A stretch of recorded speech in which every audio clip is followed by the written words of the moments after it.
Guys आता आर्यने आम्हाला नाचायला लावलंय. आम्ही तिथे काय खांदे ना धरणेत आम्ही याचे आणि आपण ना गुलाबाईला घेऊन नाचायचे. नाच कसं पण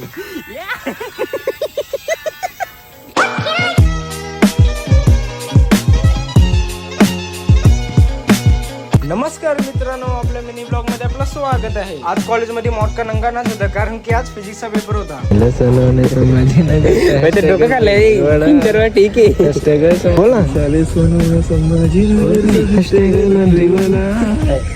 पेपर झाल्यानंतर आम्ही बघितलं की मोठी आग लागली. नंतर समजलं की आसंगोले कंपनी होती, तिथे आग लागली.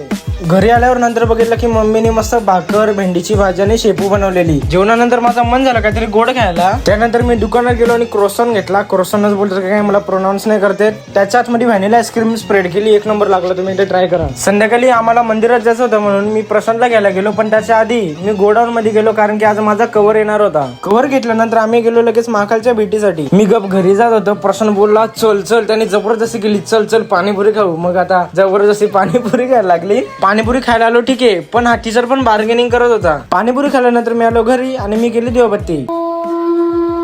देवबत्ती केल्यानंतर मी बघितलं की आर्यन आलाय. त्यांच्या हातात गुलाबाई होती. जर तुम्हाला गुलाबाई माहित नसेल तर ते आर्यन त्यांच्या गावाची एक प्रथा आहे. ती तुम्हाला जी गुलाबाई दिसते ती आपली पार्वती आहे आणि त्यांच्या साईडला ते आपले महाकाल आहे. त्यांची स्टोरी का मला इतकी माहित नाही, पण आज त्यांचं विसर्जन होता म्हणून आम्ही गेलो भारंगी नदीमध्ये विसर्जन करायला. काही जाता आर्यने आम्हाला नाचायला लावलंय. आम्ही तिथे काय खांदे ना धरणेत आम्ही याचे आणि आपण ना गुलाबाईला घेऊन नाचायचे.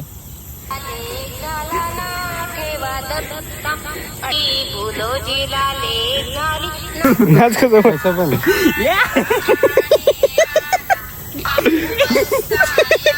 एक 2 3 4 5 ठेवा असं ठेव. जय श्री महाकाल. आपल्या गुलाबाईचं विसर्जन केल्यानंतर मी आलो घरी आणि मी बसलो अभ्यासाला. काऊ बघा परत त्याची मेंटोस लाईफ जगतोय. तर गाईज हा मिनी ब्लॉग आपण इथंच थांबूया. जर हा तुम्हाला मिनी ब्लॉग आवडला असेल तर नक्की लाईक करा, शेअर करा, फॉलो करा आणि माझ्या युट्यूब चॅनलला सबस्क्राईब करा. भेटूया आपण डायरेक्ट नेक्स्ट मिनी ब्लॉग मध्ये. Thanks for watching. बाय.